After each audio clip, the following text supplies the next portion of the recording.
Seja muito bem-vindo ao Flemingcast, dicas rápidas e práticas para você cuidar da sua saúde. E hoje o tema vai ser tireoide. Todos nós temos essa glândula, ou quem tirou precisa regular seus hormônios também. E por que isso é importante? Porque a tireoide participa de quase tudo, se não for tudo, no nosso organismo. E quem que nós vamos chamar hoje para conversar é o Dr. Tireoide. Com mais de 200 mil seguidores, especializado nesse assunto, ou trabalhando o tempo todo nesse assunto, em trazer conhecimento gratuito também, e também tem o seu consultório, porque ele é médico e também trabalha com essa regulagem. Seja muito bem-vindo, Dr. Eudes Taralo, Dr. Tireoide. Obrigado, Marcelo. Olá, pessoal, tudo bem? Então vamos falar um pouquinho, olha lá. Qual o seu canal? Meu canal ali. Dr. Tireoide, tá bom? Dr. Tireoide. Eu sou o responsável técnico pela nossa equipe de trabalho, né, em tireoide. Lógico, a gente não trabalha só com tireoide, mas a tireoide é uma boa fatia do que a gente procura resolver. E eu vou pôr ele na parede, tá bom? Manda. Vou pôr ele na parede. Primeiro, muito se investiga T4 livre e TSH. Esses são só os exames básicos para investigar uma tireoide? Mas de jeito nenhum. O T4 livre e o TSH, ele vai te dar a ponta do iceberg, ok? O iceberg é muito maior lá embaixo. Então, as pessoas, é comum elas chegarem apenas com esses dois exames, mas está muito longe de ser feita uma avaliação completa e bem feita para poder tratar e resolver o problema das pessoas. Tá. Eu quero saber minha tireoide de todos os ângulos, né? Sim. E aí eu quero procurar você, um profissional, um laboratório, e falar assim, eu quero fazer tudo que investiga a tireoide, porque minha mãe tinha hipertireoidismo, ou meu pai tinha hipo, eu quero saber se eu tenho esse negócio, eu tenho tendência para isso. O que eu investigo de exames? Vamos lá. Exames práticos da tireoide, óbvio. TSH, T4. Agora, o TSH e T4 te dá realmente a posição da tireoide? Não, pessoal, não dá, ok? Se você já tiver com ela totalmente ruim, espero que não, o TSH vai vir explodido, né, e o T4 alterado.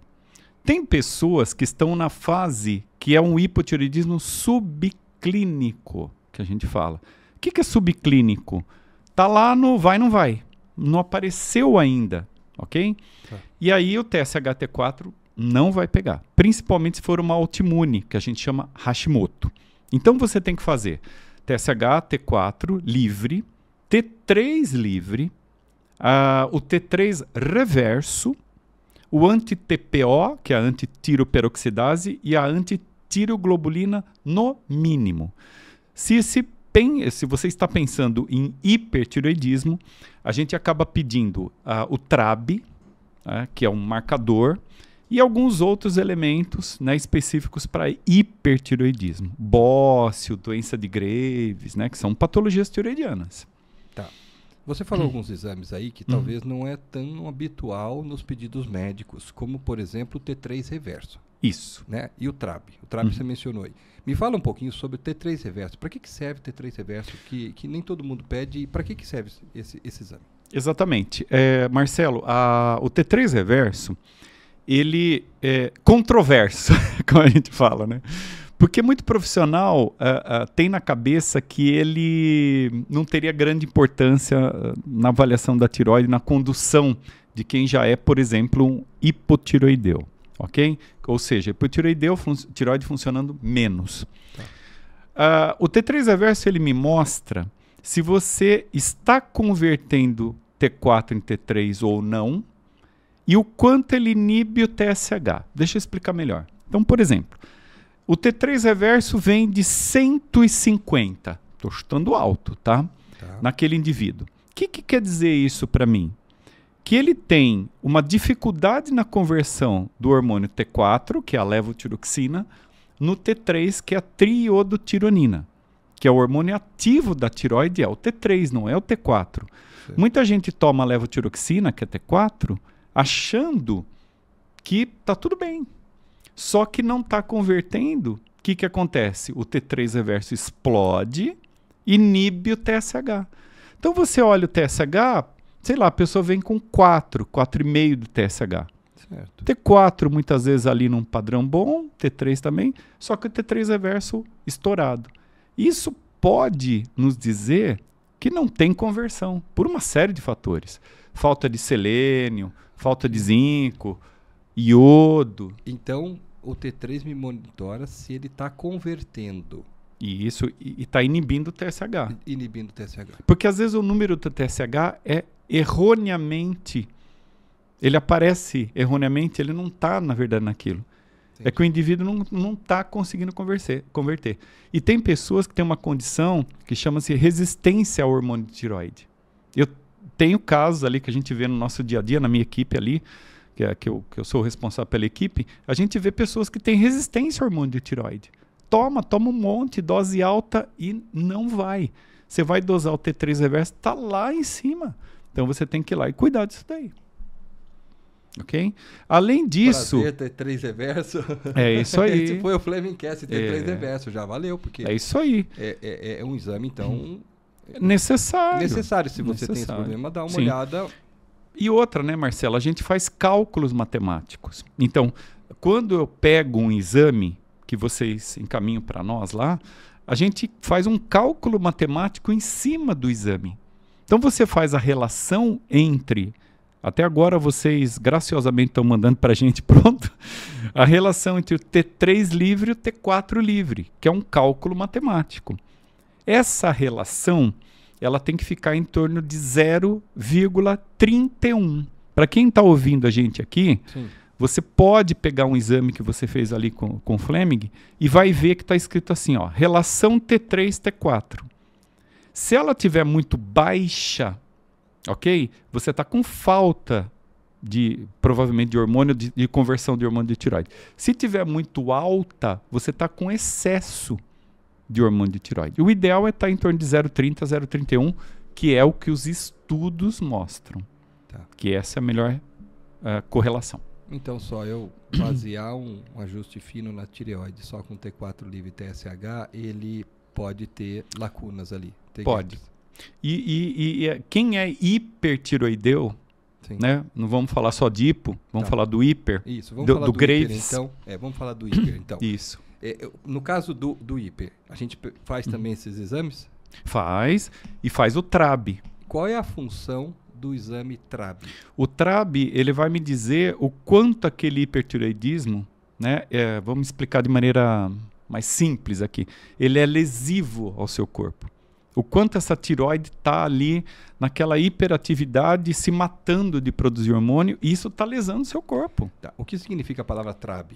O TRAB é uma sigla em inglês, né? Que é Thyroid Reversal Anticore Body. Lá. E ele analisa especificamente o quê? Ele analisa essa ação, né? Seria como se fosse um marcador imunológico para avaliar a reação do hipertireoidismo. Então ele vem alto. Quando você está melhorando do hipertireoidismo, ele vem baixo. Entendeu? Entendi. Então, por exemplo, a pessoa tem 15 de TRAB, 20. Você vai tratando o hipertireoidismo, vai caindo.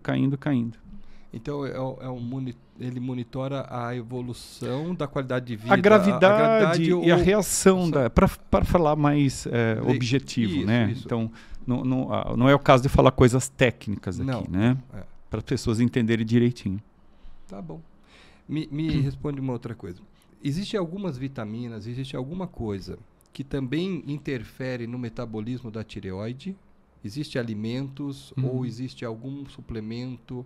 Porque assim, às vezes eu percebo que você pede o iodo urinário, o iodo sanguíneo. Sim. Então, vamos falar do iodo. Qual é a função do iodo na tireoide e como se usa ele, né, dentro da medicina para fazer os ajustes? Excelente pergunta, Marcelo. Se você entrar nas redes sociais, se você entrar na minha, tá? No Dr. Tireoide ali, tá aí. Você vai ouvir em vários vídeos eu falar assim, gente, toma cuidado com iodo. Tá. Iodo é uma faca de 2 gumes. É uma expressão antiga, né? Sim. O que é uma faca de 2 gumes? Em excesso é ruim, e em falta também é ruim. Por que a gente dosa iodo na urina? Pode ser amostra única ou urina de 24 horas. Você dosa o iodo ali porque a gente precisa entender se aquela pessoa está com falta ou está com excesso. Porque muita gente acaba tomando Lugol.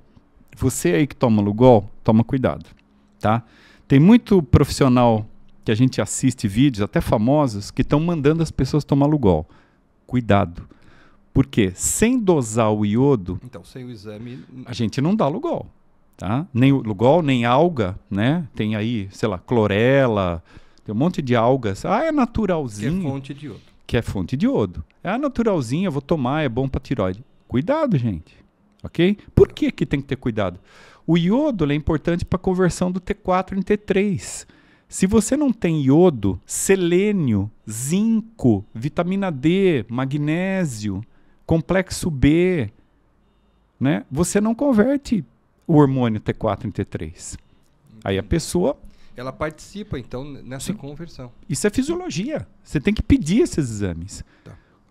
Não é da gente estranhar. A pessoa, por exemplo, deveria ter 100, 150 de selênio, no mínimo, né?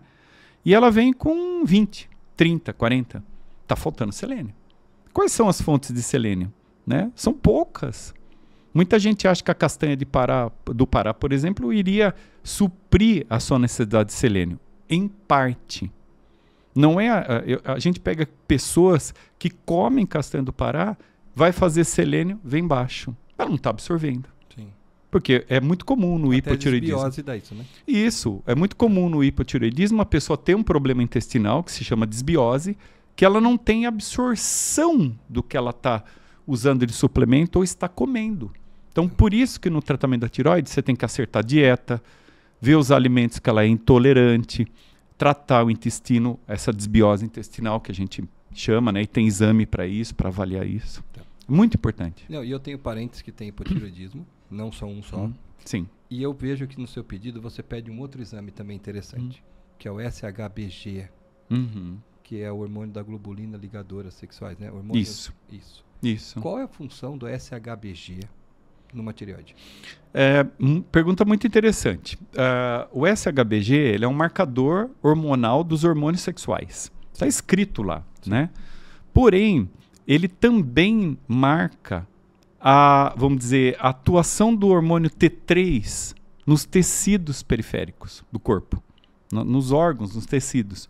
Então, uma mulher, tá, no caso, né, que não toma pílula, porque se ela está tomando pílula anticoncepcional, ela tem um implante, alguma coisa assim, o SHBG pode vir aumentado por essa condição. Por uma questão medicamentosa. Isso, medicamentosa, está fazendo reposição hormonal tal, ele vai vir alto. Agora, se ela não faz nada disso, uma jovem, né, 17 anos, não toma pílula, tranquila, né, vem com SHBG estourado, pode ser um hipertireoidismo. Né? Vem com SHBG lá embaixo, no chinelo. Ok? O que acontece? Um hipotireoidismo. Então, ele é um marcador para nos ajudar, um marcador indireto que a gente fala, para nos ajudar se a ação do hormônio tireoidiano T3 nos tecidos corporais está sendo eficiente. O que me ajuda nisso daí? Se ela tem alteração do SHBG, ela pode estar cansada, ela pode estar, ou seja, o hormônio não está chegando. Entendi. Por mais que você tente, aí aumenta a dose. Passa, ela estava tomando 100 microgramas de levotiroxina, passa para 150. Ela fala, nossa, doutor, começou a dar tremedeira, batedeira, eu comecei a ficar agitado. Excesso de hormônio. Ela não está preparada para receber, ok? Mesma coisa é o cortisol. Já emendando aqui... Então, qual é a função do cortisol para a gente fazer um ajuste da tireoide? O cortisol, ele é o hormônio da glândula suprarrenal. Então, o que acontece? Se você tem um cortisol baixíssimo, você vai lá, o cortisol basal matinal, ou salivar, ok? Você vê ele 3 de manhã. 3. O que está acontecendo? Está baixo. Isso pode significar que a sua glândula suprarrenal, grosseiramente falando, ela está cansada, ok? Ela não está se adequando ali. Por quê? O que acontece? A glândula suprarrenal, o pâncreas que produz insulina, tá? Se comunica com a tireoide. É uma tríade. Certo. No universo, você trabalha com as tríades. O que são as tríades, né? Aquele equilíbrio, o triângulo, que é o equilíbrio. A tireoide, a suprarrenal e o pâncreas falam juntos. Então, você tem resistência insulínica. O que é isso? Você vai dosar a insulina, vem 20, 30. Sim. Você vai dosar a glicemia, tá lá, 100, 100 e pouquinho. Faz o OMA-IR, que é aquela relação entre a glicemia e a insulina, vem 5, 6. O que acontece? Provável resistência insulínica. Por quê? Comum no hipo. Porque está na tríade. Cortisol, aldosterona, vem alterado. Você está mandando hormônio na pessoa e a suprarrenal não aguenta o hormônio da tireoide que você está subindo. Aí a pessoa fica, estou cansada, estou cansada. Né? Não melhora, cai meu cabelo, eu não levanto de manhã da cama, minha memória, não sei, eu não penso mais, eu não guardo nada. Tá. É isso que se ouve, entendeu? Perfeito. Meus amigos, tá vendo que não é só um T4 livre e um TSH que se ajusta uma tireoide. Por isso, procure profissionais que possam olhar suas glândulas de uma forma 360, uma forma integrada, que você pode gerar equilíbrio e bem-estar para você. Tantos outros exames nós falamos sobre iodo urinário, sobre o SHBG, o T3 reverso. Então, esse foi o Flemingcast, um enriquecedor, muito oportuno sobre a tireoide. Muitas pessoas sofrem desse problema, né, desse desregular. E procurem bons profissionais, se informe e façam sempre regularmente seus exames, pois às vezes não é só uma questão de estou ficando velho, às vezes é um ajuste da tireoide. Muita gente nova, jovem, tendo doença da tireoide. Complementando só, fazendo uma pergunta, esse é o desfecho, tá, Alisson? Eu quero fazer uma pergunta assim. Você falou sobre o hipotireoidismo subclínico, tá bom? Como que eu percebo indícios de que a pessoa está com esse hipotireoidismo subclínico? Isso dá em algum exame? Eu percebo na curva do TSH? Como que funciona para eu perceber se eu estou tendo? Porque às vezes a paciente chega com queixa de hipotireoidismo, certo? Então, queda de cabelo, né? Quais são os principais sintomas de hipotireoidismo? Vamos lá. A maioria das pessoas é alteração de peso, cansaço, indisposição, inchaço, queda de cabelo, quebra-unha, memória fraca. Ok? São os mais comuns, ok? Esses é o que mais aparece. Isso. E aí, você suspeita de um hipotireoidismo subclínico. Como é que você suspeita disso baseado em fatos? A história clínica é fundamental. Tá. Você tira uma boa história, entender se não tem uma possível outra causa, né? Mas, basicamente, o que você faz? Você, hoje, inclusive, é uma briga dentro dos trabalhos e estudos, que é assim... Os protocolos hoje existentes, se você já tem o anti-TPO e o anti-tireoglobulina alterado, porém o TSH não está alterado, muito profissional não faz nada. Fala assim, ó, vamos esperar, vamos medindo, né? Sim. Agora, quando você já tem o anti-TPO, vamos dar número prático aqui, anti-TPO de 1000, de 600, por exemplo, antitireoglobulina de 150, 200. Já existe um marcador imunológico presente. O que quer dizer isso? Eles já estão atuando ali na tua tireoide e destruindo a tua tireoide. Certo. Eu vou deixar destruir? Não. A gente vai atuar na parte imunológica, intestino, dieta, reposição de elementos? Vai. É aí que você consegue segurar. Por quê? Tem o marcador anti-TPO alterado, antitireoglobulina, e o TSH não subiu. Isso é hipotireoidismo subclínico. A pessoa tem sintoma, tem marcador alterado e não subiu o TSH, sei lá, 10, 12. Então vamos resumir.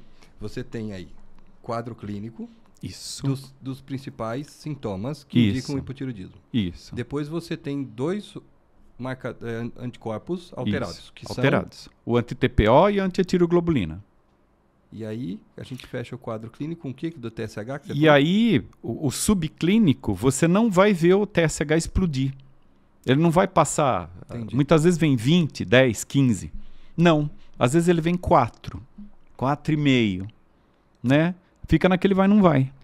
E existe também, quando a pessoa começa a ter indicativo, o TSH estava lá embaixo, 1,5, aí ele vem vindo. Começa a curva ascendente. Começa a curva ascendente. Também com alteração de anticorpo. Com alteração de Tá?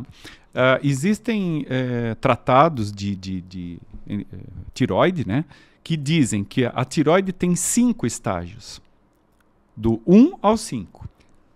Quais são os 5 estágios que a tireoide pode vir estados patológicos, vamos dizer, evolução... É a evolução da doença. Da doença. Isso. Quais são os 5 estágios de uma tireoide? Olha que interessante. Geralmente no estágio 1, é só uma pessoa que tem bastante prática e pensa em tireoide que faz diagnóstico. Tá. O estágio 2, ela já tem pequenas alterações de exame. O estágio 3 seria mais ou menos o subclínico, com alteração de anticorpo, e do 3 para frente já é doença instalada. Entendi. A pessoa no estágio 4 e 5, por exemplo, estágio 5, ela vem 1.600 de TPO, 580 de tiroglobulina, e o TSH vem 25. Eu já vi números de 100, 150 de TSH. Ok? Então, aí já é um estágio muito avançado. E a doença da tireoide não começou ali naquele momento. Ela vem devagarzinho. Sim. Né? A não ser que seja uma coisa pontual. Quer ver uma coisa atual? Vírus da Covid. Já tem relatos de lesões na tireoide em pessoas que não tinham nada antes, que tiveram Covid e desenvolveu uma reação autoimune tireoidiana. Olha aí. Tá vendo? Sim. Tem que ir atrás, gente. Muito bom, pessoal. Esse foi o papo do Flemingcast, de dicas rápidas e práticas na hora da saúde. E o papo de hoje foi sobre tireoide. Muito obrigado, doutor Tireoide, doutor Eudes. Agradecemos muito. Mande seus comentários, mande sua dúvida, um tema que você queira ouvir especificamente, nos contate. E se tiver alguma pergunta específica sobre sua tireoide, o canal do Dr. Tireoide está aqui, nós vamos pôr na tela. É um prazer, a nossa equipe está lá à disposição. Eu sou responsável técnico pela equipe de trabalho lá do nosso clínica e esse é o nosso Instagram, Dr. Tireoide. Estamos à disposição. Um grande abraço para vocês e mais Flemingcast em breve. É isso aí. Obrigado, pessoal.